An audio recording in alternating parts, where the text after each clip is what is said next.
জাবের জিজ্ঞেস করলেন, ইয়া রাসূলুল্লাহ, ইয়া হাবিবাল্লাহ, নবীজি আপনাকে মলিন দেখা যায়, দুর্বল ক্ষীণ দেখা যায়। আল্লাহর নবী বলেন, জাবের রে, আজকে 3 দিন হলো কোনো দানা পানি আমার মুখে পড়ে নাই। আজকে 3 দিন হলো আমি ক্ষুধার্ত, 3 দিন হলো আমি না খাওয়া আছি। আল্লাহর নবীর সাহাবী জাবের রাদিয়াল্লাহু আনহু কেঁদে ফেললেন, ইয়া রাসূলুল্লাহ, আপনার জাবের কি মরে গেছে? আপনি ক্ষুধার্ত কেন আমাকে বলেন নাই? হুজুর, আপনি অপেক্ষা করেন, আপনি বিশ্রাম করেন, আমি বাড়ি খোঁজ নিয়ে দেখে আসি আমার ঘরের মধ্যে কি আছে। জাবের দৌড়াই গেলেন বাড়ি, বিবিকে ডাক দিয়ে বলেন, বিবি রে, ঘরের মধ্যে কি আছে? বলে 1 সা গম আছে, বর্তমানে 1 সা গম মানে 350 1 সা গম আছে, আর ঘরের বাড়িতে একটা ছাগল ছাড়া আর কিছু নাই। জাবের বলেন, বিবি রে, আমি ছাগলটা জবাই করে দিয়ে যাচ্ছি, আর তুমি গম পিষতে থাকো, রুটি বানাইতে থাকো, ছাগলের তরকারি রান্না করতে থাকো। আমার রসুল আজকে 3 দিন ধরে না খাওয়া। আল্লাহর হাবিব পেটের মধ্যে পাথর চাপা দিয়ে পাথর বেঁধে রাখছে, তুমি রান্না বান্না করো, আমি রসুলকে দাওয়াত করে আসি। হযরত জাবেরের স্ত্রী ডাক দিয়ে বলেন, স্বামীরে, দাওয়াত করবেন কিন্তু সাহাবীরা যাতে না জানে।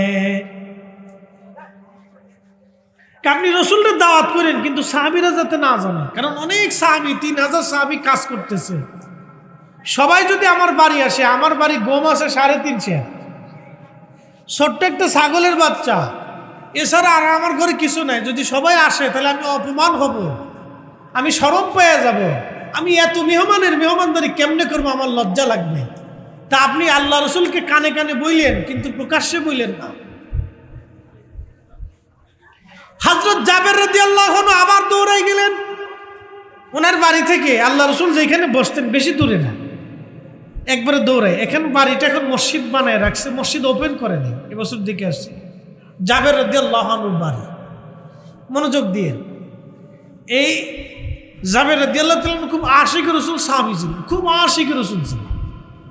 তো দৌড়াই যায় কানে কানে বলতেছি, ইয়া রাসূলুল্লাহ, আপনার জাবেরের বাড়ি 350 গম, 1 সা গম আছে, আর একটা ছাগলের বাচ্চা আছে, আমি জবাই করে দিয়ে আসছি, আর রুটি পিষতে বলছি, রুটি বানাইতে বলছি। হুজুর, আমার বাড়িতে আপনার দাওয়াত, বেশি লোক আনা যাবে না, কয়েকজন লোক আনতে পারেন সাথে। আল্লাহ রসুল দাঁড়ায় যায় বলে, না সাহাবীরা, তোমরা সবাই চলো, জাবেরের বাড়ি আমরা দাওয়াত। আরো জোরে, আরো জোরে। কয় হাজার সাহাবী আছে? 3000, কোনো বর্ণনা 1000ও আছে। যাক, যেহেতু 3000 সাহাবী কাজ করতেছিল, আমরা 3000ই ধরলাম। সবাই তো না খাওয়া। আল্লাহ রসুলের চিন্তা হলো, আমি যেরকম কাজ করতেছি, 3 দিন ধরে এখানে অবস্থান করতেছি, আমার যেমন দানা পানি নাই, তাহলে আমার সাহাবীদেরও দানা পানি নাই। এই জন্য আল্লাহ রসুল বলছেন, আল্লাহ কোরআনে বলছেন, বিল মুমিনিনা রাউফুর রহিম, আমাদের নবী হচ্ছে মুমিনদের জন্য দয়ালু, দয়াবান, দয়াল নবী। একসাথে বলা যাবে না আল্লাহু আকবার? কি নবী? আমরা বাঙালিরা খুদে খুদি ঝগড়া ফাসাদ করি কেন? মক্কায় যায় দেখবেন কেউ হাত ছেড়ে দিয়ে নামাজে দাঁড়াইছে, বেশিরভাগ দেখবেন আফ্রিকান, হাত ছেড়ে দিয়ে নামাজ পড়তেছে, এটা মালিকি মাযহাব। অথচ ইমাম মালিকের বাড়ি মদিনাতে, মাযহাব চলে গেছে আফ্রিকাতে। আমাদের হানাফি মাযহাবের ইমাম হচ্ছে ইমাম আবু হানিফা রাহমাতুল্লাহ। মদিনার নবীর মসজিদে মিম্বরে, মসজিদে নববীতে তার নাম নুমান বিন সাবিত রাদিয়াল্লাহু আনহু সহ লেখা। আমি নিজে দেখে আসছি, নামের পিছনে রাদিয়াল্লাহু তাআলা আনহু লেখা। আমরা বড় হতভাগা, মাযহাব মানি না, বিরাট বড় হতভাগা, একবারে আন্তর্জাতিক হতভাগা। এটা, এই হতভাগার আর বইলে কোনো লাভ নাই। মসজিদে নববীতে যার নাম সাহাবা ইকরামের নামের পরে রাদিয়াল্লাহু আনহু সহ লেখা, তারপরে ইমাম শাফিঈর নাম রাদিয়াল্লাহু আনহু সহ লেখা, তারপরে ইমাম আহমদ ইবনে হাম্বলের নাম রাদিয়াল্লাহু আনহু সহ লেখা, তারপরে ইমাম মালিক ইবনে আনাস রাদিয়াল্লাহু আনহু সহ লেখা। 4 ইমামের নাম, 4 ইমামের নাম। পৃথিবীতে প্রসিদ্ধ 4টা মাযহাব, এই মাযহাবের উপরে সারা পৃথিবীর মুসলমান আমল করে। নতুন করে ফিতনা বাঁধানোর কোনো কারণই নেই। কেউ হাত ছেড়ে দিয়ে নামাজে দাঁড়াইছে, কেউ কিন্তু ফাঁস থেকে বলে না ভাই আপনি নাভির নিচে হাত বাঁধেন, আপনি হাত ছাড়ছেন কেন? কেউ বুকের উপরে হাত বাঁধছে, এটা শাফি মাযহাব। কেউ কিন্তু বলে না আপনি হাত ছেড়ে দিয়ে নাভির নিচে বাঁধেন, আপনি বুকের বাঁধছেন কেন? আবার নাভির নিচে হাত বাঁধা। কেউ কিন্তু বলে না যে আপনি বুকের উপরে বেঁধে দেন, আপনি নিচে বাঁধছেন কেন? আবার মালিকি মাযহাবে যারা, তারা কিন্তু বলেন আপনি হাত ছেড়ে দেন, আপনি বাঁধছেন কেন? কোনো ঝগড়া নেই, সবাই যার যার মতো নামাজ পড়তেছে। কেউ নামাজের পরে দোয়া করতেছে, কেউ আজানের পরে দোয়া করতেছে, কেউ সাল্লাল্লাহু আলাইহি সাল্লাম নবীজির নাম শোনার পরে চুমু খাচ্ছে, কেউ বাধা দেয় না। বাংলাদেশের মসজিদে আর বাংলাদেশে যত ঠেলাঠেলি, হারাহারি, গুতাগুতি, লাফালাফি চলতেছে, এগুলি চলতেছে। আমরা তো সঠিক ইসলামের উপরে 1450 বছর ধরে আছি। শাহজালাল রহমতুল্লাহ যেটা আনছেন, শাহপরান যেটা আনছেন, খাজা বাবা আজমিরি যেটা আনছেন, দাতাগঞ্জে বক্স আনছেন, মুজাদ্দিদ আল ফুসানি আল ফারুকি হিন্দি আনছেন, শাহ ওলিউল্লাহ মুহাদ্দিস দেহলভী, শাহ আব্দুর রহিম মুহাদ্দিস দেহলভী, শাহ আব্দুল হক মুহাদ্দিস দেহলভী, শাহ আব্দুল আজিজ মুহাদ্দিস দেহলভী, যত উলামা ইকরাম, যত বড় বড় মুহাদ্দিসিন ইকরাম, তিনারা আমাদেরকে মাযহাব দিয়ে গেছেন, তিনারা আমাদেরকে নামাজের পদ্ধতি শিখিয়েছেন, দোয়া কালামের ইবাদতের পদ্ধতি শিখেছেন। নতুন করে তো আমাদের শেখার দরকার না। কি কথা কন না, ঠিক কিনা? এগুলো আমার দেশে ফিতনা বাঁধায়, অশান্তি বাঁধায়। আইসে বলবে যে না, নাভির নিচে হাত বাঁধার কোনো হাদিসই নেই, ওটা সহি হাদিস না, এটা বুঝবেন শয়তান। এটা কি জোরে বলেন? এটা আজাজিল। ও মসজিদ আইসে ভেজাল বাঁধানোর জন্য, নামাজ শেখানোর জন্য। আমার দেশের লক্ষ লক্ষ মানুষ নামাজই পড়ে না। আমাদের কাজ হচ্ছে বেনামাজিরে নামাজি বানানো। কি কথা কর নাকি, ঠিক কিনা? মসজিদে ঢুকাইয়া নিয়ে আসা, মসজিদে ঢুকাইয়া ভেসাদ বাঁধানো না। আমাদের কাজ হচ্ছে বেনামাজিরে নামাজের জন্য মসজিদে ঢুকাই দিয়ে আসা।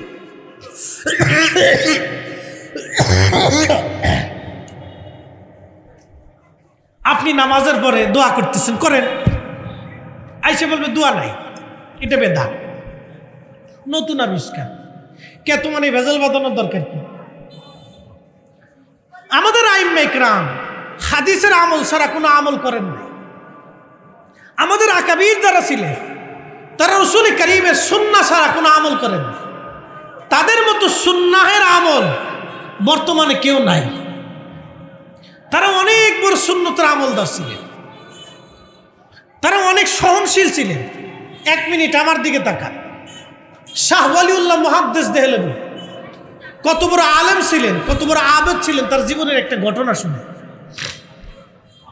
উনি মক্কা থেকে হজ করে মদিনায় রওনা দেওয়ার সময় জুতা খুলে ফেলতেন। একসাথে বলবেন সুবহানাল্লাহ। না না, হয় না, আরো জোরে। আপনি কি মনে করেন এই গরমে 40 ডিগ্রি সেলসিয়াস তাপমাত্রায় একজন আশিক রাসূল খালি পায়ে হেঁটে মদিনায় যাচ্ছে? তাও কি উপমহাদেশের সর্বশ্রেষ্ঠ মুহাদ্দিস, সর্বশ্রেষ্ঠ মুহাদ্দিস উপমহাদেশের। পৃথিবীতে এই উপমহাদেশে কোনো মা ওনার মতো মুহাদ্দিস আর জন্ম দিতে পারবে না। শুধু এতটুকুনি বললাম, কোনো মা এই উপমহাদেশে কিয়ামতের আগে ওনার মতো মুহাদ্দিস জন্ম দিতে পারবে না। কোনো মা, কোনো মায়ের পেট থেকে আর আসবে না। ওনার মতো মুহাদ্দিস খালি পায়ে মক্কার পথ চলতেছে মদিনার দিকে, তো পায়ে ফুসকা পড়ে গেছে, রক্ত ঝরতেছে। ছাত্ররা জিজ্ঞেস করলেন, হুজুর আপনি এইভাবে চললে মারা যাবেন। আপনি একটু চিন্তা করেন, আশিক রাসূল দেখে আমরা মিলাদে কিয়ামে দাঁড়াই গেলে অনেকের শরীরে চুলকায়। কে ভাই তোমার এত চুলকায়, কে? কারণটা কি? তোমার খারাপ লাগে কে? তোমার যদি কিয়াম করতে মন না চায় তুমি চলে যাও, কোনো বাধা নেই, তোমার জোর করে কেউ করাবে না। কিন্তু যে করতে চাইতেছে তুমি জোর করে তারে করতে নিষেধ করতে পারবা না। কারণ ইশকে রাসূল, তাজিমে রাসূল এটা আলাদা জিনিস, এটা দলিল লাগে না। পুরা কোরআন আল্লাহ রাসূলের তাজিমের দলিল। এই কোরআনে সুমা খাইলাম, এই কোরআনে সুমা খাইছি, উপরে মলাট আছে, কভার আছে। কোরআনের সাথে লাগার কারণে কভারের দাম বেড়ে যাওয়াতে একজন মুহাদ্দিস পর্যন্ত এই কভার সুমা খায়। কি কথা কন না, ঠিক কিনা? একজন ইমাম এই কবরে চুমা খায়, একজন হাজি কবরে চুমা খায়, একজন পীর এই কবরে চুমা খায়, একজন তাহাজ্জুদ গুজারি কবরে চুমা খায়। কারণ কি? এই কোরআনের সাথে কবাল লেগে আছে। কোরআনের সাথে কবাল লাগার জন্য যদি কোরআনের এই কবরের ইজ্জত এত হতে পারে যে একজন বক্তা, একজন মুহাদ্দিস, একজন শাইখুল হাদিস এই কোরআনকে মাথায় নিয়ে হাঁটে, বুকে নিয়ে হাঁটে, কবর সহ হাঁটে, সে কবর খুলে ফেলায়। কারণ কি? এই কোরআনের সাথে কবাল লাগার কারণে কবরের দাম বাড়ছে। কাবা শরীফের উপরে গিলাফ চড়ানো হয়, গিলাফের কি দাম আছে বলেন তো? ওটা তো কাপড়, ওর কি দাম আছে? কিন্তু কাবার সাথে লাগার কারণে গিলাফের দাম এত বেশি হয় যে হাজিরা ওই গিলাফটা শুয়ে চুমা খাওয়ার চেষ্টা করে। আল্লাহু আকবার বলবেন না? গিলাফের কি কোনো আলাদা দাম আছে বাবা? কোনো দাম নেই। গিলাফ একটা কাপড়, স্বর্ণ দিয়ে এটারে বানাইছে, কালেমা লেখছে, কোরআনের আয়াত লেখছে, এটা একটা কাপড়, রেশমের কাপড়। কিন্তু কাবা শরীফের সাথে গিলাফ লাগার কারণে, কাবার ইজ্জতের কারণে গিলাফের ইজ্জত হয়ে গেছে।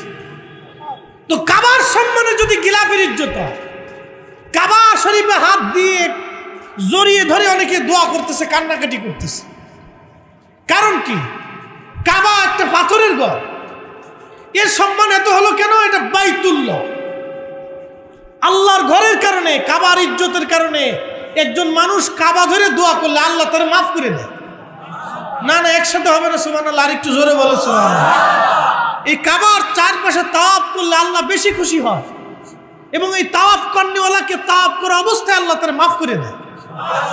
আরো জোরে বলে সুবহানাল্লাহ। কারণ কি? খোদার ঘরকে তাওয়াফ করার কারণে মাফ হয়ে যায়। ঘরের কারণে যদি হাজির ইজ্জত বাড়ে, তো রসুল কারীম হচ্ছেন হাবিবুল্লাহ, তিনি আল্লাহর বন্ধু, আল্লাহর বন্ধু, তিনি মাকামে মাহমুদওয়ালা, তিনি আল্লাহর পরেই যার সম্মান, তিনি আমাদের পেয়ারা রসুল। তাকে তাজিম করার কারণে উম্মতের দাম বাড়ে। কি কথা করে না? ঠিক কিনা বেটি? কার দাম বাড়ে? উম্মতের দাম বাড়ে, আমাদের দাম বাড়ে, আমাদের। এই জন্য সব জায়গায় মাসলা বাতাইতে যায় না। শাহ ওলিউল্লাহ মুহাদ্দিস দেহলভী রাহমাতুল্লাহ আলাইহি বলছিলাম, পায়ের জুতা খুলে ফেলে দিছে, রক্ত ঝরতেছে, পাথরি রাস্তা। এখন তো গাড়িতে 450 কিলোমিটার, মক্কা থেকে মদিনা 450 কিলোমিটার, গাড়িতে চলে যাইতেও 6 ঘন্টা সময় লাগে। বাংলাদেশের গাড়ি না, সৌদি আরবের গাড়ি 100 কিলোমিটার গতিতে চলে। তারপরেও 6 ঘন্টা, 6.5 ঘন্টা লাগে মক্কা থেকে মদিনা পর্যন্ত। তখনকার দিনে মক্কা থেকে মদিনা পর্যন্ত পায়ে হেঁটে যেতে কত সময় লাগছে? সেই অবস্থায় শাহ ওলিউল্লাহ মুহাদ্দিস দেহলভী জুতা পরেন নাই। একসাথে বলবেন আল্লাহু আকবার। ছাত্ররা জিজ্ঞেস করলো, হুজুর আপনি অবস্থায় মারা যাবেন। শাহ ওলিউল্লাহ মুহাদ্দিস দেহলভী রাহমাতুল্লাহ আলাইহি জবাব দিলেন, বেটারা তোমরা কি জানো আমি কার দরবারে যাচ্ছি? তোমরা কি বুঝো আমি কার দরবারের দিকে যাচ্ছি? আমি শাহ ওলিউল্লাহ এমন একজন মহামানবের দরবারে যাচ্ছি যিনি হাবিবুল্লাহ, যিনি রাহমাতুল লিল আলামিন, যিনি সাইয়্যিদুল কাউনাইন ওয়াস সাকালাইন, যিনি মাকামে মাহমুদ ওয়ালা, হাউজে কাউসার ওয়ালা, যিনি কঠিন মেহশরে আমার সুপারিশ করনেওয়ালা। একবার জোরে বলা যাবে কি মারহাবা? আমি শাহ ওলিউল্লাহ ওই মহামানবের, মহা ইজ্জতওয়ালা, সাহেবে জান্নাত, সাহেবে মেহশার, আল্লাহর হাবিব, উনার বরগাহে যাচ্ছি। জুতা পাই দিয়ে আমি কেমনে যাই? আমি শাহ ওলিউল্লাহ মরে যাব, কিন্তু জুতা পাই দিয়ে আমি আমার রসুলের বরগাহে যেতে আমি সাহস করতে পারি না। বিশ্বাস করবেন, এখন তো মসজিদে নববী বর্ধিত করা হয়েছে, হেরেম অনেক বড় টাইলস করা হয়েছে, দামি দামি টাইলস, পৃথিবীর সবচেয়ে বড় দামি দামি টাইলস 2 হারামাইন শরীফাইনের নিচে লাগানো আছে। প্রচন্ড রোদে টাইলসগুলি এত উত্তপ্ত হয়, আপনি জুতা ছাড়া, স্যান্ডেল ছাড়া আপনি 1 মিনিটও হাঁটতে পারবেন না, এত গরম হয়। এত গরম হয় আপনার পায়ের নিচে ফুসকা পড়ে যাবে। আমি মদিনা শরীফে দাঁড়াইয়া আমার সাথে বিশ্বনাথ আলিয়া মাদ্রাসার কামিল মাদ্রাসার প্রিন্সিপাল সাহেব ছিলেন, ফেন্সুগঞ্জের ভাইস প্রিন্সিপাল সাহেব ছিলেন কামিল মাদ্রাসার। আমরা মদিনাতে ঢোকার সময় হুজুরকে বললাম, হুজুর এই প্রচণ্ড গরমে আমরা 1 মিনিটও খালি পায়ে হাঁটতে পারি না, কিন্তু আজ থেকে প্রায় 1350 বছর আগে ইমাম মালিক রহমাতুল্লাহ আলাইহি, যিনি এই মদিনার ইমাম ছিলেন, এই মদিনাতে ইমামতি করতেন, জান্নাতুল বাকির মধ্যে তিনি ঘুমিয়ে আছেন। 80 বছরের জীবনে কোনোদিন একটা বারের জন্য, একটা সেকেন্ডের জন্য এই মদিনায় কোনোদিন জুতা পরেন নাই। একবার জোরে বলা যাবে আল্লাহু আকবার। নবীর তাজিমের জন্য কি ওনারা দলিল তালাশ করছে? ওনাকে জিজ্ঞেস করা হলো, আপনি জুতা পরেন না কারণ কি মদিনাতে? মদিনার হুদুদের মধ্যে উনি জুতা পরতেন না। মদিনার হুদুদ অনেক বড় জায়গা, একবারে উহুদ পাহাড় থেকে জাবাল আইর পর্যন্ত মদিনার হুদুদ। আরো ম্যাপ সামনে পিছনে দৈর্ঘ্য প্রস্তুতি অনেক জায়গা। উনি পায়খানা প্রস্রাব আসলে মদিনার হুদুদের বাইরে চলে যেতেন, থুতু পর্যন্ত মদিনার হুদুদের বাইরে ফেলতেন। জিজ্ঞেস করলে বলতেন, শোনো, যেই জমিনের মাটির নিচে রাহমাতুল লিল আলামিন ঘুমিয়েছে, আমি ইমাম মালিক এই জমিনে কি করে জুতা পরতে পারি? না না, আরো জোরে, আরো জোরে, না আরো জোরে বলে। তো উনি যদি 80 বছরে এইভাবে বিনা দলিলে রসুলকে তাজিম করতে পারে, তাহলে আমাদের রসুলকে তাজিম কিয়ামের বেলায় দলিলের দরকার কি? রসুলের তাজিমের বেলায় তো দলিলের দরকার না, রসুল নিজেই দলিল। কি কথা কর নাকি, ঠিক কিনা? এগুলি না আমাদের দেশে এক ধরনের বেহুদা ঝগড়া আমরা করি, বেহুদা অশান্তি সমাজে বাঁধাই। প্রিয় বাউশারবাসী, আমি আমার মূল আলোচনার দিকে ফিরে যাই। শাহ ওয়ালিউল্লাহ মুহাদ্দিস দেহলভী কোনোদিন জুতা পরলেন না, জুতা ছাড়াই চললেন। মক্কা থেকে মদিনায় জুতাবিহীন রওনা করলেন, জুতাবিহীন থাকলেন। আল্লাহু আকবার। এই জন্য আগের যুগের মুহাদ্দিস আলেমদের বড় ঈমান ছিল, বড় ইয়াকিন ছিল, বড় ইখলাস ছিল, অনেক বড় ঈমান তাজা ছিল। যদিও আমরা যত বড় বক্তা হই না কেন, আমাদের মধ্যে ওই ধরনের ইয়াকিন ঈমান আমাদের ভিতরে নাই। আল্লাহর নবী ডাক দিয়ে বলে, সাহাবীরা তোমরা চলো, জাবেরের বাড়ি আমাদের সবার দাওয়াত। হযরত জাবের রাদিয়াল্লাহু আনহুকে নবীজি বললেন, তুমি তাড়াতাড়ি যাও, বাড়ি যাইয়া তোমার স্ত্রীকে বলবা রুটি যেন বানায় শেষ না করে, আর তরকারি রান্না করার পরে যেন সে ওই যে কি বলে চুলা থেকে যেন তরকারি নামাই না আনে। আমি রসুল আসবো, আমি আজকে নিজ হাতে সবাইকে মেহমানদারি করব। একবার জোরে বলা যাবে কি মারহাবা। জাবের রাদিয়াল্লাহু আনহু দৌড়ে আসছে। তো জাবের রাদিয়াল্লাহু আনহু আসার পর স্ত্রীকে বলতেছে, দাঁড়াও, উনুন থেকে চুলা থেকে গোশতের হাড়ি নামাইবা না, আল্লাহ রসুল নিষেধ করছে। আর যে রুটি বানাচ্ছ ওইখান থেকে উনুন থেকে চুলা থেকে রুটি নিয়ে নামাইও না, তুমি রুটি বানাইও না, আল্লাহ রসুল আসতেছে। রসুল করিম আসার পরে রুটি বানাবে, সাহাবাকে মেহমানদারি করবে। তো কিছুক্ষণ পরে আল্লাহ নবী আসলেন, পিছে পিছে হাজার হাজার সাহাবী উপস্থিত। জাবের রাদিয়াল্লাহু তাআলার স্ত্রী জাবের রাদিয়াল্লাহুকে ডাক দিয়ে বলতেছে, স্বামী এদিকে আসেন। ধমক দিয়ে বলতেছেন, করছেন কি? আপনারা না বললাম যে আল্লাহ রসুলকে কানে কানে দাওয়াত দিবেন, এত মানুষ দাওয়াত দিচ্ছেন, আমারও লজ্জার ভিতরে ফেলে দিলেন। 350 মাত্র জব, একটা ছাগলের বাচ্চা, আমি এত মানুষের মেহমানদারি কেমনে করব? আর আমার বাড়ি থেকে তারা না খেয়ে চলে যাবে, এটা লজ্জা শরমের কথা। একসাথে বলবেন না আল্লাহু আকবার, আরো জোরে। খালি মহিলা সাহাবীদের ঈমান কত মজবুত ছিল দেখেন তো। আমরা দেশের বেডিও বেডি, আর তখনকার দেশের মহিলাও মহিলা। আমরা দেশের মহিলার খালি আলকাত্রা সোনু মাহানুর লাগে পাগল। কি কথা কর না কেন? কে কত আলকাত্রা সোনু মার্কেটে যায় কিনতে পারে, কে কত দামি শাড়ি কিনতে পারে, কে কত দামি বিছানা আসবাবপত্র কিনতে পারে, খালি এই চিন্তা। পাল্লাপাল্লি, জরিনার মা কোনটা কিনছে, করে করিনার মা আরো 12টাও কিনবে, এই পাল্লাপাল্লি। কিন্তু নামাজ নিয়ে পাল্লাপাল্লি নাই, পর্দা নিয়ে পাল্লাপাল্লি নাই, জিকির আজগার নিয়ে পাল্লাপাল্লি নাই, ছেলে মেয়েরে নামাজি পরহেজগার মুত্তাকি বানানোর জন্য পাল্লাপাল্লি নাই। তোর দাদার কাছে আম চুরি করে নিয়ে গিয়ে, এগুলো আমরা দেশের মহিলা।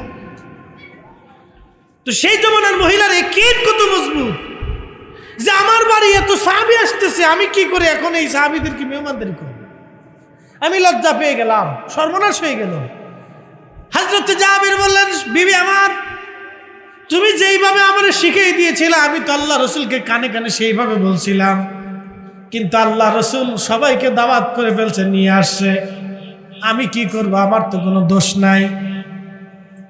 আল্লাহর নবী বলেন, জাবির তোমার স্ত্রীকে অন্তর্মহলে যাইতে বলো। হযরত জাবির রাদিয়াল্লাহু আনহুর স্ত্রী অন্তর্মহলে চলে গেলেন। আল্লাহর নবী উনুনের কাছে গেলেন, সাহাবীরাও গেলেন।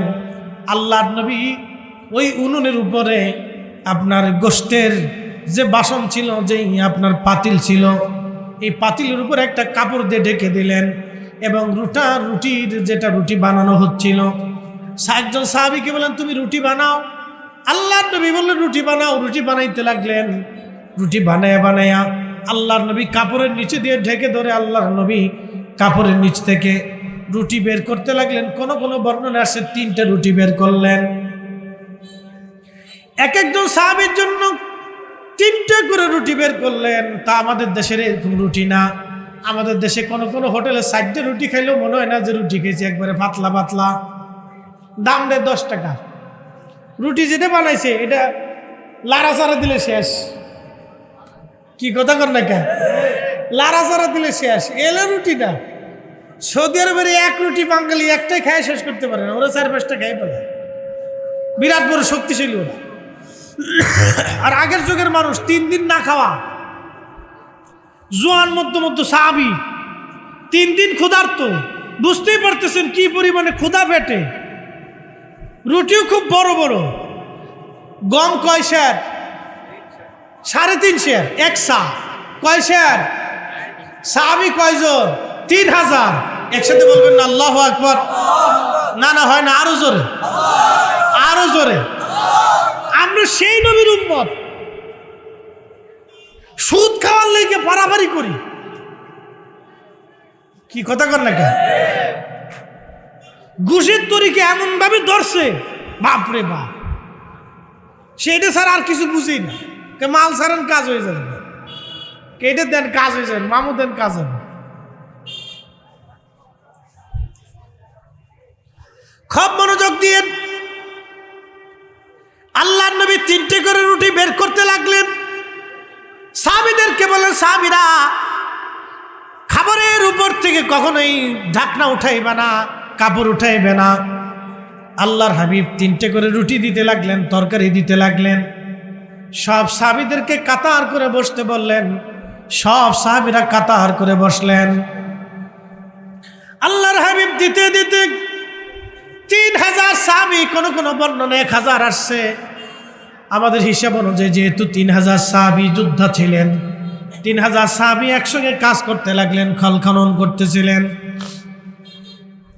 3000 সাহাবীর সামনে 3টে করে রুটি যদি দেন, তাহলে রুটি চলে গেল 9000। একসাথে বলা যাবে কি আল্লাহু আকবার? গম কয় শের? জোরে বলেন। 3.5। রুটি গেছে কয় হাজার? 9000। তো বাংলাদেশের এই চ্যাপ্টার রুটি না, বড় বড় রুটি, বিরাট বড় বড় রুটি, খুব মজবুত রুটি। 3.5 9000 রুটি চলে গেল 3000 সাহাবীর সামনে। ছাগলের বাচ্চা দিয়ে একটা গোশতের পাতিল, ছোট্ট একটা পাতিল দিয়ে বাড়তে বাড়তে চামচ ভরে দিতে দিতে 3000 চামচ চলে গেল। আল্লাহর নবী বললেন, জাবের রে, আশেপাশে দেখো আরো কোনো লোক ক্ষুধার্ত আছে কিনা, তাদেরকেও দাওয়াত দাও। জাবের দাওয়াত দিলেন, তোমরা আসো আমার বাড়ি, তোমাদের দাওয়াত। এরকম আরো মহিলা পুরুষ দিয়ে কোনো কোনো বর্ণনে আসছে 15000। একবার জোরে বলা যাবে কি সুবহানাল্লাহ? আল্লাহর নবী সবাইকে দিলেন, কম বেশি হইতে পারে বর্ণনার ভিতরে। আল্লাহর নবী সবাইকে দিতে লাগলেন, দিতে দিতে দিতে দিতে সবাই পেট ভরে খাইলো। আল্লাহর নবী বললেন, জাবের রে, বাকি যা আছে সব তোমার পরিবারের জন্য। জাবের বললেন, ঢাকনা উল্টাই দেখলাম 3 ভাগের 1 ভাগ শেষ হয়েছে, আরো 2 ভাগ এখনো পাতিলের মধ্যে পড়ে রয়েছে। আরো জোরে বলেন আল্লাহু আকবার, আরো জোরে আল্লাহু আকবার। সেই নবী 3 দিন 4 দিন পর্যন্ত ক্ষুধার্ত থাকতেন, বাড়িতে চুলাও জ্বলত না। নবীর কি অভাব ছিল? অভাব ছিল। কিন্তু ক্ষুধাটাকে বরণ করতেন। কারণ কি? আল্লাহর নবী জানতেন আমার বহু উম্মত আছে যারা ক্ষুধার্ত থাকবে, আমার অনেক গরিব উম্মত যারা না খেয়ে থাকবে। ওরা যাতে কোনোদিন বলতে না পারে যে আল্লাহ রসুলের ক্ষমতা ছিল বিধায় জান্নাত থেকে খাবার এনে খাইছে। নবীজি পেট পুরে খেয়েছে। আল্লাহ রসুল যদি বলতেন আল্লাহ তুমি জান্নাত থেকে পাথর পাঠাইয়া আমার প্রাসাদ বানাই দিবা, এই গরমে আমার থাকতে পছন্দ হয় না। কতটুকুন ছোট্ট ছোট্ট ঘরের ভিতরে যদি কোনোদিন বদরে যান তো দেখবেন সাহাবীদের বাড়ি এখনো আছে, আবু মুসা আশআরীর বাড়িটা এখনো আছে, হযরতে আবু যর গিফারি রাদিয়াল্লাহু আনহু সেই ছোট্ট ঘরটা এখনো আছে। ছোট ছোট ঘর ছিল, পাথর দিয়ে মাটি দিয়ে ঘরগুলি বানানো হতো, উপরে ছিল খেজুর পাতার ছাউনি। আহা, ফ্যান নাই, কারেন্ট নাই, বাতি নাই, এই ছোট্ট ছোট্ট ছোট্ট ছোট্ট ঘরের ভিতরে থাকতেন।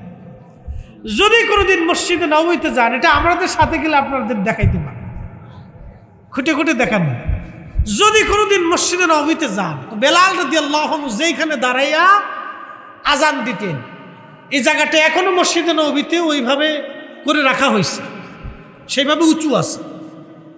এটা একটা ছাদ ছিল। ছাদটা কি? বনু নজ্জার গোত্রের এক মহিলা সাহাবীর ছাদ ছিল মসজিদে নববীর সাথেই। তখন মসজিদে নববীর ডান পাশ ছিল এই জায়গাটা কোনাকুনি। আল্লাহ রসুলের মিম্বর, সেই মিম্বর থেকে হুজরা মোবারক, রওজাতু মিন রিয়াজিল জান্নাহ, জান্নাতের বাগান। একসাথে বলবেন আল্লাহু আকবার। আল্লাহ রসুল বলছেন আয়েশা রে, আমার এই রিয়াজুল জান্নাতে ইবাদত করলে, নামাজ পড়লে যে কত পরিমাণে নাকি, এটা আমার উম্মত যদি দেখতো তাহলে পৃথিবীর ভিন্ন ইনসান থেকে হামাগুড়ি দিয়ে হলো আমার উম্মত এখানে আসতো। আমি রসুলের রিয়াজুল জান্নাতে নামাজ পড়ার কত নেকি, এখানে ইবাদতের কত নেকি যদি আমার উম্মত দেখতো তাহলে আমার উম্মত হামাগুড়ি দিয়ে হলো এখানে আসতো। আর আমার দেশের পণ্ডিত ওয়াজ করে কই মদিনায় দোয়া কবুল হবে কোনো জায়গা নাই, শয়তান কুতাকা, এগুলোর জুতা দিয়ে বাইরেও হক আদায় হয় না। কথা কন না, ঠিক কিনা? হাজলিমি করে একটু সীমা থাকা উচিত। মহাপণ্ডিত এক একজন, মানে আল্লাহ রসুলের শানের বিরুদ্ধে বললে ওটা বিরাট বড় সাইকুল হাদিস, বিরাট বড় সাইকার পণ্ডিত সেজে গেছে, বিরাট বড় বড় পণ্ডিত। আর আমার দেশের ছেলেপেলেরা বুঝুক আর না বুঝুক পণ্ডিতের পিছে পিছে দৌড়ায়। এত দৌড়ায়েন না, এত দৌড়ায়েন না। আল্লামা ইকবাল রাহিমাহুল্লাহ জবাবে শিকুয়াতে ছোট্ট করে একটা শের লিখেছেন। তিনি লিখেছেন এইভাবে, মগজ কোরা রুহে ইমা জান দিন হাসতে হব্বে রাহমাতুল লিল আলামিন। কোরআনের মগজ বলো, ইমানের রুহু বলো, এই কোরআনের সারমর্ম বলো, মগজ বলো, ইমানের রুহু বলো, ধর্মের প্রাণ বলো। আল্লামা ইকবাল বলতেছেন সব কিছুর মূল হলো হাসতে হবে রাহমাতুল লিল আলামিন, আমার নবীর ভালোবাসাই হলো মূল। একবার জোরে বলা যাবে কি মারহাবা? আল্লাহুম্মা সাল্লি আলা লানা মুহাম্মাদ ওয়া আলা সাইয়্যিদিনা আল্লাহুম্মা সাল্লি আলা সাইয়্যিদিনা। অনেকদিন কথা কইলে তো সাইয়্যিদিনা।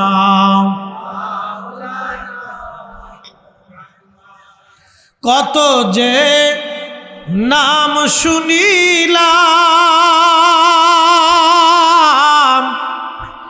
এই চোখে দেখলাম না। এ সুর যদি শুনে থাকো একবার খাবে আসো না। হে রাসূল তোমায় ভালোবাসি, অন্তরে শুধু মুখে নয়, জান্নাতের আশায় নয় হে রাসূল, জাহান্নাম কেউ ডরি না। কত যে নাম শুনিলাম, এই চোখে দেখলাম না, এই সুর যদি শুনে থাকো একবার খাবে আসো না। এ সুর যদি শুনে থাকো একবার খাবে আসো না। প্রিয় বাক্সারবাসী, বরুণার মুসলমান, আমি কাউকে কষ্ট দেওয়ার জন্য কোনো কথা বলতেছি না বাপ। আহা, আল্লাহ রসুলের জীবন বড় কত চমৎকার ছিল। 3 দিন সাহাবীরা ক্ষুধার্ত অবস্থায়, 3 দিন সাহাবীরা ক্ষুধার্ত অবস্থায় মাটি কেটেছিলেন, খাল খনন করতেছিলেন। আল্লাহু আকবার। 3 দিন না খাওয়া, তারপরও কোনো সাহাবী কিন্তু ক্ষুধার আর্জি দেন নাই, খাবারের কথা বলে ওখান থেকে তারা চলে আসেন নাই। আল্লাহ আল্লাহ, তাদের ঈমান কত মজবুত ছিল, তাদের ঈমান কত মজবুত ছিল। আমরা মুসলমান, তারা মুসলমান, আমরা মুসলমান, তারা মুসলমান। সালমান ফার্সি বয়োবৃদ্ধ সাহাবী, তিনি চলে গেলেন, খাল খনন করতে লাগলেন। হঠাৎ করে একটা পাথরের আঘাত পড়ল। ওনার যে শাবল ছিল, এই শাবল দিয়ে উনি আঘাত করার সঙ্গে সঙ্গে একটা বিকট শব্দ হলো। একটা পাথর বিরাট বড় লম্বা, 10 ফিট লম্বা, 10 ফিট চওড়া, 10 ফিট ডিপ, বিরাট বড় পাথর। আবার বলি 10 ফিট লম্বা, 10 ফিট চওড়া, 10 ফিট ডিপ, সাদা ধবধবে একটা পাথর। পাথরটা একবারে সাদা ধবধবে, ধবধবে একটা সাদা পাথর। সালমান ফার্সি শাবল দিয়ে আঘাত করলেন, শাবলটা কোনো বর্ণনে আসছে শাবলটা ভেঙে গেল, অর্থাৎ লোহার শাবলটা পাথরের আঘাতে ভেঙে গেল। লোহা ভেঙে গেল পাথর আঘাতে, তাহলে পাথর কত শক্ত হবে। সালমান ফার্সি এসে বলেন, ইয়া রাসূলুল্লাহ, এত বড় পাথর পড়েছে, একবারে বিরাট বড় পাথর, 10 ফিট চওড়া, 10 ফিট লম্বা, 10 ফিট গভীর। এই পাথর যদি সরাইতে না পারি, তাহলে কাফেররা এই পাথরের উপর দিয়ে ঘোড়া দাবড়ায় আবার নিজেরা পায়ে হেঁটে এসে আক্রমণ করবে। হুজুর, এত বড় পাথর সরানোর মতো ক্ষমতা আমাদের নাই। ইয়া রাসূলুল্লাহ, এই পাথর আমরা কেমনে সরাবো? আল্লাহর নবী বললেন, তাহলে চলো আমার সঙ্গে। আল্লাহর হাবিব গেলেন, এই পাথরের মধ্যে আল্লাহর নবী প্রথমবার আঘাত করলেন। প্রথমবার আঘাত করার পরে একটা বিকট আওয়াজ হলো। বিকট আওয়াজের সঙ্গে সঙ্গে আগুনের ফুলকি এগুলি বের হয়ে আসলো। আল্লাহর নবী তখন বললেন, সাহাবীরা রে, তোমাদের জন্য একটা সুসংবাদ, পারস্য সাম্রাজ্য আমাদের দখলে আসবে। একবার জোরে বলে সুবহানাল্লাহ। কোন সাম্রাজ্য? পার্সিয়ান, পারস্য সাম্রাজ্য আমাদের দখলে আসবে। আমার দিকে তাকান, পার্সিয়ান সাম্রাজ্য 3500 বছরের একটা সাম্রাজ্য। 3500 বছর, 1-2 বছর না, 3500 বছর পার্সিয়ান। বর্তমান যে ইরান, এই ইরানের মূল এটা ছিল পার্সিয়ান সাম্রাজ্যের মূল। বিরাট শক্তিশালী একটা সাম্রাজ্য ছিল। ইরানিরা আগে থেকে যোদ্ধা, ইরানিরা আগে থেকেই মেধাবী, ইরানিরা আগে থেকেই জ্ঞানী, খুব মেধাবী তারা। খুব মনোযোগ দিন, এই বিরাট বড় পার্সিয়ান সাম্রাজ্য আমাদের দখলে আসবে এবং কিয়ামতের আগ পর্যন্ত কোনো সাম্রাজ্য পার্সিয়ানে আর হবে না। একসাথে বলবেন আল্লাহু আকবার। না না, আরো জোরে, আরো জোরে। আল্লাহ রসুল কি বললেন? আমার দিকে তাকান। আমরা তো রসুলের এলেম নিয়ে খালি প্রশ্ন তুলি, খালি নানান কথা বলি। শাবল মারলেন, জিব্রাইল আসেন নাই, এই বর্ণনায় ভিতরে আসে নাই যে জিব্রাইল আসছে। এই বর্ণনায় জিব্রাইল আসার কোনো কথা নাই। শাবল মারলেন, শাবল বুঝতে পারছেন? আমরা যে শাবল দিয়ে মাটি খুঁজি না, তো এই শাবল জাতীয় আর কি। লোহার শাবল আল্লাহ রসুল আঘাত করলেন, বিকট একটা আওয়াজ হলো, সাদা মার্বেল পাথর, বিরাট বড় পাথর, বিকট আওয়াজ হলো, আগুনের স্ফুলিঙ্গ বের হয়ে আসলো, পাথরটা 3 খণ্ডে বিভক্ত হলো। একসাথে বলবেন আল্লাহু আকবার। কোন বর্ণনা আসছে 3 খণ্ডে বিভক্ত হলো। আল্লাহর নবী প্রথমবারে বললেন, সাহাবীরা তোমাদের জন্য সুসংবাদ, পার্সিয়ান সাম্রাজ্য আমাদের দখলে আসবে, কিয়ামত পর্যন্ত পার্সিয়ান সাম্রাজ্য আর আসবে না, এটা মুসলমানদেরই থাকবে। আরো জোরে, আরো জোরে, আরো জোরে, আল্লাহু আকবার। দ্বিতীয়বার আবার আঘাত করলেন, আবার আঘাতে আবার বিকট শব্দ হলো, স্ফুলিঙ্গ বের হলো, প্রত্যেকটা খণ্ড আরো 3টে করে খণ্ড হলো। একসাথে বলুন মারহাবা। নবী বললেন, সাহাবীরা রে, রোম সাম্রাজ্য মুসলমানদের অধিকারে আসলো, কিয়ামত পর্যন্ত আর কোন রোম সাম্রাজ্য পৃথিবীতে আসবে না। আরো জোরে, আরো জোরে, না না হয় না, আরো জোরে। পাওয়ার আসেনি? কথা কন না কেন? পাওয়ার আসেনি? আল্লাহ রসুলের এলেম নিয়ে প্রশ্ন তোলাটা বোকামি, রসুলের এলেম নিয়ে প্রশ্ন তোলাটা বোকামি। আল্লাহ রসুলকে আল্লাহ এত পরিমাণে এলেম দিয়েছিলেন যার কোনো সীমানা নাই। এটা সীমানা আমরা বর্ণনা করতে পারবো না। খুব মনোযোগ দিয়ে আল্লাহর হাবিব রাসূল করিম সাল্লাল্লাহু আলাইহি ওয়াসাল্লাম বললেন, রোম সাম্রাজ্য বিজয় হবে। এরপরে নবীজি আবার আরেকটা আঘাত করলেন, আরেকটা আঘাত করার পরে স্ফুলিঙ্গ বের হলো, বাকি খণ্ডগুলি আরো 3টা করে খণ্ডে বিভক্ত হলো। আল্লাহর নবী বললেন, ইয়ামান আল্লাহ আমাকে দিয়ে দিলেন। ইয়ামান, বর্তমান যে ইয়ামান আপনারা দেখেন, নাম শুনিনি ইয়ামান। ইয়ামানের মানুষ খুব ভালো। সৌদি আরবে যারা ইয়ামানে কাজ করে তারা খুব ভদ্র এবং নম্র।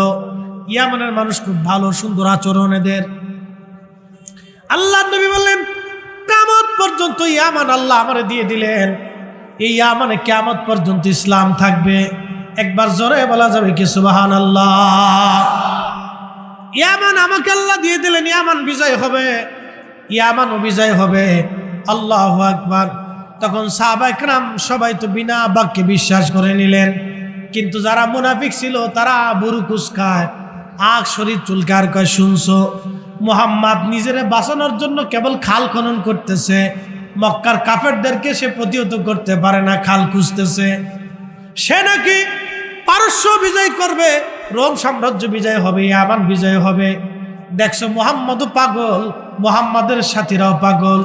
সেদিন তারা বিশ্বাস করতে পারে নাই, কিন্তু ঠিকই হযরত ওমরের জামানায় রোম সাম্রাজ্য বিজয় হয়েছে।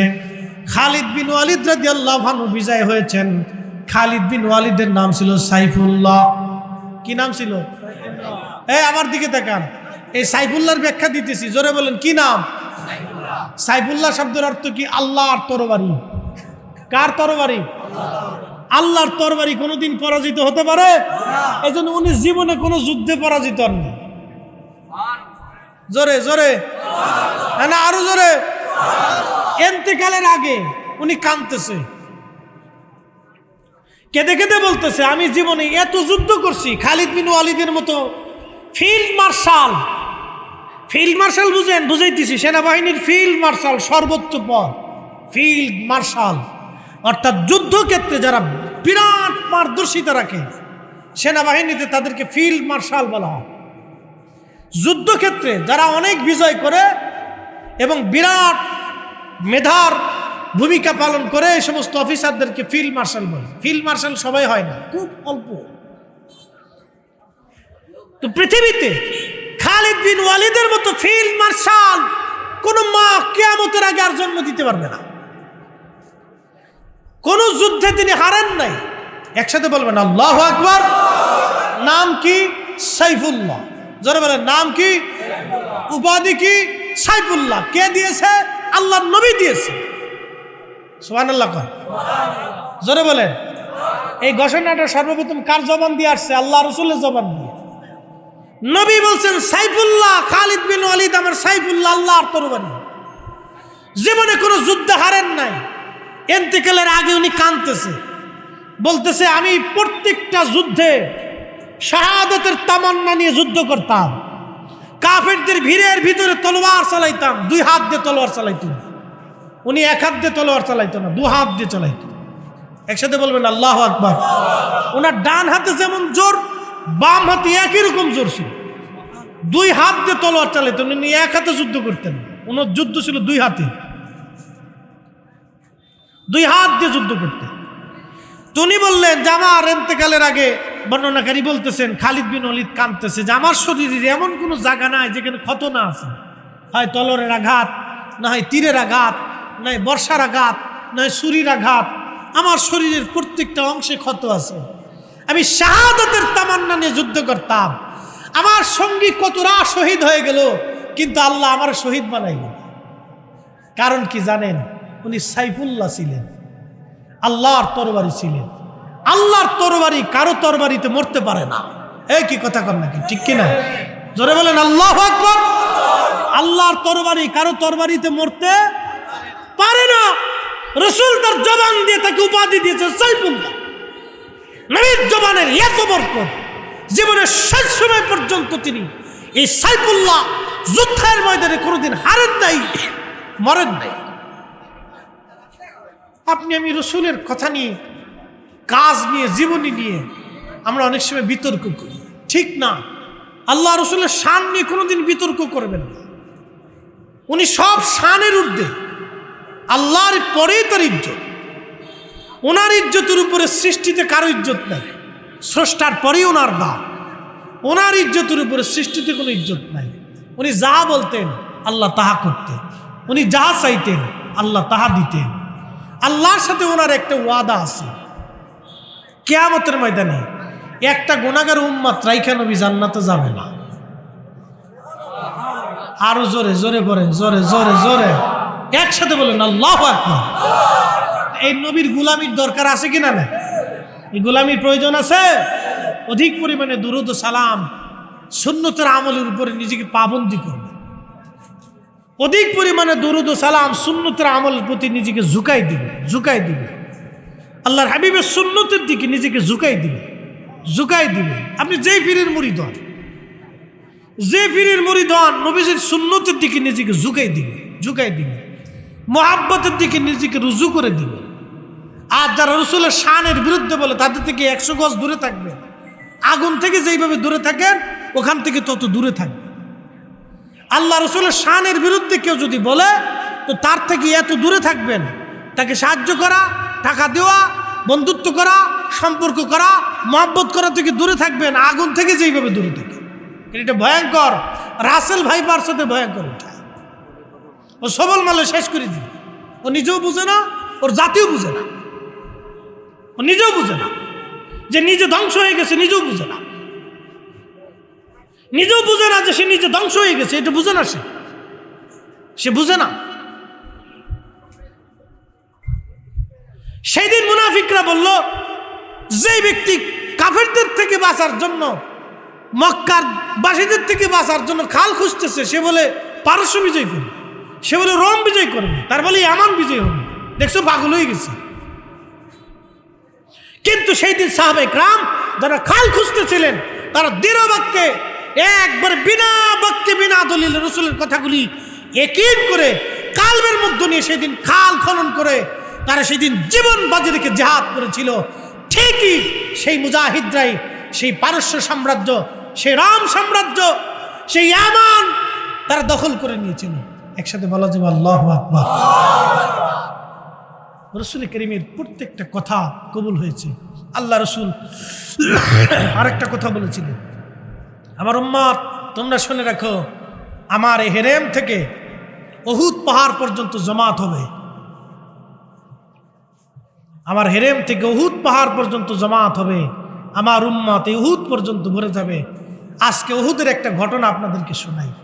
জীবনে গেছেন কিনা জানি না, যদি কোনো দিন যান আজকে বলে দিই গোপন কথাটা। রাতে যাবেন উহুদ পাহাড়ে, যেইখানে রসুল করিম সাল্লাল্লাহু আল্লাহু আকবার। আমি কিভাবে বলবো, কোরআন আমার সামনে, আমি নিজে গেছি রাত্রিবেলা, এশার নামাজ পড়েছি ওইখানে। আমরা কয়েকজন ছিলাম, তার ভিতরে কয়েকজন আলেম ছিল। এই রাত্রিবেলা গেছি। আল্লাহর হাবিব যেইখানে, যেই পাহাড়ে, উহুদের যেই অংশে আহত অবস্থায় ফেরেশতারা এবং সাহাবায়ে কিরাম নিয়ে রসুলকে বিশ্রামে রাখছিলেন। রাত্রিবেলা গেলে সেখান থেকে বেহেশতের ঘেরান আসে। আমি নিজে শুনেছি, আল্লাহু আকবার, আল্লাহি বিল্লাহি তাল্লাহি, এই কোরআন সেই আমার হাতে বাবা। আমি পৃথিবীতে এত সুঘ্রাণ কোনো আতরে কোনো সুঘ্রাণই পাইনি। ওইখানে যাই এশার নামাজ পড়লাম, ছোট্ট একটু জায়গা, আহা চোখের পানি আর ধরে রাখতে পারতেছিলাম না, বাতাসের মাধ্যমে সুঘ্রাণ আসতেছিল। শেষে উঠে যে একটা সিমেন্ট দিয়ে এখন আটকাই দিয়েছি, একটু ফাঁকা রাখছে, যা কোনো রকম ধরে নাক ভিতরে ঢুকাই দিয়ে দেখলাম এত ঘ্রাণ আসতেছে, এত সুঘ্রাণ আসতেছে। চিন্তা করলাম 1450 বছর পরেও আল্লাহ রসুলের সুঘ্রাণ এখান থেকে যায় নাই। শুধু রসুল কারীম এখানে বসেছিলেন, সাহাবে কিরাম থেকে সেবা করেছিলেন, রক্ত ঝরেছিল রসুলের, সারা রাত্র আল্লাহর হাবিব এখানে বিশ্রাম করেছিলেন। নবী পাকের একটু বিশ্রামে এই জায়গাটা এত সুঘ্রাণ হয়েছে যে সারা রাত্র বেহেশতের ঘ্রাণ আসতে থাকে, বাতাসে ঘ্রাণ আসতে থাকে, ওই জায়গা থেকে জান্নাতের ঘ্রাণ আসতে থাকে।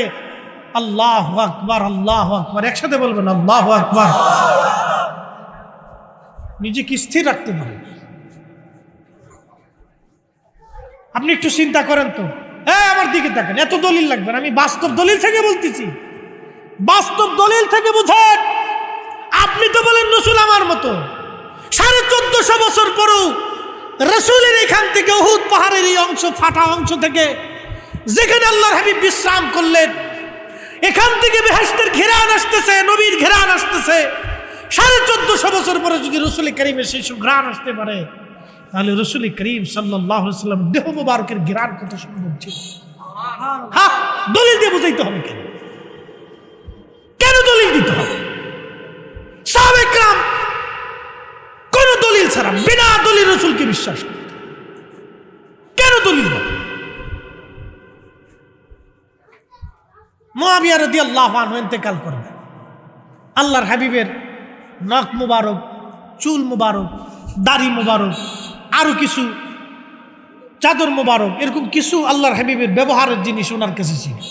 তিনি ওসিয়ত করলেন, আমার ইন্তেকালের পরে তোমরা আল্লাহ হাবিবের চুল মুবারক, নখ মুবারক আমার কাফনের ভিতরে দিয়ে দিবা। একসাথে বলবেন আল্লাহু আকবার। না আরো জোরে বলুন, আরো জোরে। কেন নিলেন? বরকতের আশা। কিসের আশা? বরকতের আশা। বরকতের জন্য নিলেন। সাহাবীরা যদি রসুলের কাছ থেকে নবীজির নখ মুবারক, চুল মুবারক থেকে বরকত তালাশ করতে পারে, আমাদের বেলা আসলে খালি শিরিকের মাসালা কারণটা কি? এগুলি আমাদের এক ধরনের অ্যাটিটিউড, ধ্যান ধারণা খুব নিম্ন, সমাজে বিশৃঙ্খলা তৈরি করা, অশান্তি সৃষ্টি করা, তাছাড়া অন্য কিছু না। বাবাজি, আল্লাহর হাবিবের শান এগুলি বলে শেষ করার মতো না, শেষ করার মতো না। সময় আমার শেষ, আলোচনার একবারে শেষ প্রান্ত। এখানে মিনিস্টার হুজুর কেবলা বসে আছেন, উনি নিজেও জানেন ওই জায়গার সুঘ্রাণটা কত মজবুত। আল্লাহু আকবার। রাত্রিবেলা জান্নাতের ঘিরান আসে। আমি ঢুকতেছি তো পাকিস্তানি একটা ছেলে বলতেছে যে হুজুর উপর থেকে ওখানে যান। বললাম রাত্রে এখন যাওয়া যাবে? হ্যাঁ হ্যাঁ যান, আমরা যান। বেহেশতের ঘিরান আসে। আল্লাহু আকবার। উর্দু ভাষায় বলতেছে বেহেশতের ঘিরান আসে। সত্যি সত্যি যায় দেখলাম আসলেই জান্নাতের ঘিরান রাত্রিবেলা আসে। দিনে আমি একবার গেছি, দিনে পাইনি, কিন্তু রাত্রিবেলা ঘিরানটা আমি পাইছি। নিরিবিলি, নিভ্রাত, নির্জনে, রাত্রি তো কেউ যায় না, ওইখানে যায় সেই ঘ্রাণ আমার নাকে আসলো। সবাই ঘ্রাণে মোহিত হয়ে গেলাম। এশার নামাজ পড়লাম, দোয়া করলাম, ওখানে দাঁড়ায় মিলাদ শরীফ পড়লাম। একসাথে বলবেন না মারহাবা। একবারে মদিনা শরীফ সোজাসুজি দেখা যায়, নবীজির রওজা মুবারক, ওইখান থেকে একবারে সোজা দেখা যায়, একবারে সোজা। 1450 বছর পরে সে ঘ্রাণ যায় নাই বাবা। এই জন্য এগুলো দলিল লাগে না, এগুলো দলিল লাগে না। রসুলকে মানার জন্য, ভালোবাসার জন্য দলিলের প্রয়োজন হয় না। মোহতারাম উপস্থিতি, অনেক কিছুই আজকে আপনাদেরকে বললাম। মনের অজান্তে কোনো ভাই কষ্ট পেলে মাফ করবেন, কষ্ট দেওয়ার জন্য বলি নেই, বোঝার জন্য বলছি। আল্লাহ রসুল বলছে লা ইউমিন, ঈমানদার হবেই না হাত্তা আকুনা আহাব্বা ইলাইহি মিন ওয়ালিদিহি ওয়া ওয়ালাদিহি ওয়ান নাসি আজমাইন। নিজের সন্তান, নিজের পিতামাতা, সমস্ত মানব জাতি থেকে, সব কিছু থেকে আমি রসুলকে যদি ভালো না বাসো, তুমি ঈমানদারি হবে না। একসাথে বলা যাবে আল্লাহু আকবার। আমি বলতেছি, আমার দিকে তাকান। আপনারা সন্তানকে নিজের জীবনের চাইতে বেশি ভালোবাসেন, কি কথা কন, ঠিক কি না? সন্তানকে নিজের জীবনের চাইতে বেশি ভালোবাসেন। হুজুরকে আপনারা শ্রদ্ধা করেন। এখন হুজুরে আপনি দাওয়াত দিয়ে নিয়ে গেলেন বাড়িতে, দাওয়াত দিয়ে নেওয়ার পরে হুজুর যদি আপনার সন্তানের গলার মধ্যে ছুরি ধরে, মানবেন? হুজুরে তো আপনি পীর সাহেব হুজুর মানেন, খুব মহব্বত করেন, হুজুরের কাছে বায়াত নিছেন, কিন্তু হুজুর যদি গলার মধ্যে ছুরি ধরে কয় তোর ছেলের এখন মেরে ফেলবো, আপনি মানবেন না। কারণ আপনার কলিজাতে সন্তানের মহব্বত বেশি। আল্লাহ রসুল বলছেন, তুমি ইমানদারি হবে না, তুমি তোমার কলিজার ভিতর থেকে সন্তানকে যেরকম ভালোবাসো তার চাইতে বেশি পরিমাণে আমি নবীকে ভালোবাসবা। এই জন্য আমরা সুন্নিরা রসুল করিমের শান একটু ছোট করে কেউ বললে আমাদের কলিজার ভিতরে আগুন জ্বলে যায়। কি কথা কন না? কলিজার ভিতরে কি ধরে? আগুন ধরে। আমরা বরদাস্ত করতে পারি না, আমরা সহ্য করতে পারি না। আব্বাসী হুজুর মাঝে মধ্যে কাফের মতো দেয়। কেন দেয়? কারণে দেয়, বেকারণে দেয় না। বেকারণে দেন না, কারণেই দিছে, কারণেই দিতে। কারণ এশকে রসুল এমন এক দামি জিনিস, এখানে অনেক আশিক স্থির থাকতে পারে না। আপনাকে বুঝতে হবে। আল্লাহ রসুল বলছেন, তোমার জীবনের সব কিছুর চেয়ে আমি রসুলকে প্রাধান্য দিতেই হবে। এই জন্য সাহাবায়ে কেরাম দামি ছিলেন, এই জন্য জীবনের সব কিছু উজাড় করে রসুলকে মহব্বত করতেন। এক সাহাবী আসলেন, সহিহ মুসলিমের হাদিস, ইয়ামান একটা চাদর, সবুজ চাদর, নকশা করা একখানা চাদর আনলেন। জান্নাতের পোশাক কিন্তু সবুজ, এটা মনে রাখবেন। জান্নাতের পোশাক সবুজ, জান্নাতীদেরকে আল্লাহ সবুজ পোশাক পরাবে, বাংলাদেশের মতো সবুজ হবে না। এই সবুজ পোশাক এত সুন্দর দেখা যাবে, দেখতে শুধুই দেখতে মন চাবে, এত সুন্দর। তো এই সবুজ চাদর আনা হলো আল্লাহর নবীর জন্য। সাহাবী এসে বলেন, ইয়া রাসূলুল্লাহ, সবুজ চাদরখানা আপনার জন্য আনছি হাদিয়া হিসেবে। আল্লাহর হাবিব, আপনি এটাকে গ্রহণ করে নেন। আল্লাহর হাবিব চাদরখানা নিলেন, আল্লাহর নবীজির গা মোবারকের মধ্যে চাদর ঝুলাই দিলেন। আর এক সাহাবী এসে বলতেছে, ইয়া রাসূলুল্লাহ, আপনি দয়া করে আমাকে চাদরখানা আমাকে দান করে দেন। আল্লাহর নবীর অভ্যাস ছিল, কেউ কোনো কিছু দান চাইলে আল্লাহর নবী তার শূন্য হাতে ফিরাইতেন না, কিছু না কিছু দিয়ে আল্লাহর নবী বিদায় করতেন। শরীর মুবারক থেকে চাদরখানা নামাইয়া রাহমাতুল লিল আলামিন নবীজি ওই চাদরখানা বিছাই সাহাবীকে দিয়ে দিলেন। অন্যান্য সাহাবীরা রাগান্বিত হয়ে গেলেন ওই সাহাবীর উপরে। সাহাবীরা তাকে টেনে নিয়ে বলতেছ, আল্লাহর বান্দা, তুমি কি জানো না আল্লাহর নবীর চাদরের খুব প্রয়োজন? তুমি কেন দান চাইলাম? তুমি জানো যে রসুলের কাছে চাইলে নবী দিয়ে দিবে, তুমি কেন চাদরখানা নিলা? আল্লাহর নবীর কষ্ট কেন দিলা তুমি? এইভাবে সব সাহাবী তার বকাঝকা করতেছে, রাগারাগি করতেছে। সব সাহাবী তার রাগ করে, তুমি জানো না নবীর চাদরের খুব দরকার? তুমি এটাও জানো চাইলেই নবী দিয়ে দেবে, তুমি কেন চাইলা? নবীকে কেন কষ্ট দিলা? সাহাবী ডরে কেঁদে ফেলছে, হায় আমি করলাম কি? সাহাবী আল্লাহ রসুলের কাছে যায় কাঁদতেছে। নবীজি বললেন, কাঁদো কেন? বলি, ইয়া রাসূলুল্লাহ, ইয়া হাবিবাল্লাহ, আমাকে মাফ করে দেন। বলে, মাফ চাও কেন? বলে, হুজুর আপনার চাদর আমি দান নিয়েছি, ভিক্ষা নিয়েছি। হুজুর আপনাকে কষ্ট দেওয়ার জন্য চাদরখানা নেই নাই, আমার নিজের প্রয়োজনের জন্য আমি চাদরখানা নেই নাই। ইয়া রাসূলুল্লাহ, আমি চাদরখানা নিয়েছি একটা কারণে, কারণটা হলো আমার নিজের জীবনের বড় তামান্না, এই চাদরখানা দিয়ে আমি আমার কাফনের কাপড় বানাবো। একবার জোরে বলা যাবে কি মারহাবা? কিসের কাপড়? কাফনের কাপড় বানাবে কে? সাহাবী। আমাদের ইমানের চাইতে সাহাবীদের ইমান কি দুর্বল না মজবুত? আমাদের ইয়াকিনের চাইতে সাহাবীদের ইমান কি দুর্বল না মজবুত? একবার উহুদ পাহাড়ের মতো মজবুত ছিল। উহুদ পাহাড়ের মতো। এই উহুদ পাহাড় রসুলকে আশ্রয় দেওয়ার কারণে, শুধু ভালোবাসার কারণে। নবী বললেন, উহুদ আমাকে ভালোবাসে, আমি উহুদকে ভালোবাসি। জোরে জোরে জোরে। আলা বাবিন মিন আবওয়াবিল জান্নাহ, এ উহুদ জান্নাতের পাহাড়, ও আমার সাথে জান্নাতে যাবে। একসাথে বলেন আল্লাহু আকবার। রাসূল ভালোবাসার দাম কত? হুজুর আইলে কিন্তু মাইক মুখ ছুঁয়ে যায় বোঝা। এটা যে মাইক, এই মাইকে হুজুর ওয়াজ করতো না।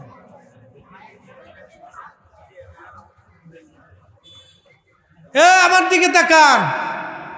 শুধু রসুলকে উহুদে ভালোবাসার কারণে উহুদ আল্লাহর জান্নাতে চলে যাবে না। না, জোরে বলেন, জোরে জোরে জোরে। ওটা জান্নাতের পাহাড়, জান্নাতের পাহাড়। যদি মদিনায় যান দেখে আসবেন, এটা জান্নাতের পাহাড়। উহুদ জান্নাতের পাহাড়। শুধু আল্লাহ রসুলকে মহব্বত করার কারণে উহুদ জান্নাতে চলে যাবে। অতএব মহব্বতের দামটাকে ছোট করে দেখার সুযোগ নাই, এটাকে কোনো মতেই দেখার সুযোগ নাই। এই জন্য অনেকেই আল্লাহর হাবিবের নাম মোবারক নিয়ে চুমা খায়। খায় কি খায় না? চোখে চুমা খায়। অনেকেই পছন্দ করে না। আপনার পছন্দ অপছন্দ দিয়ে আমাদের কিছু যায় আসে না। এটা আল্লাহ রসুলের মহব্বতে দেওয়া হয়। কি কথা কন নাকি, ঠিক কিনা? ইমাম জৈনুদ্দিন শামী ফতোয়া শামীর কিতাবুস সালাতের বাবুল আজানের ভিতরে তিনি মাসালা লিখছেন। এটা রসুলের মহব্বতে দেওয়া হয়। আপনার পছন্দ হলেই কি, ছাতা না হলে কি, আপনার পছন্দ অপছন্দ দিয়া রসুলের মহব্বত চলে না। কি কথা কন নাকি, ঠিক কিনা? রসুলের মহব্বত।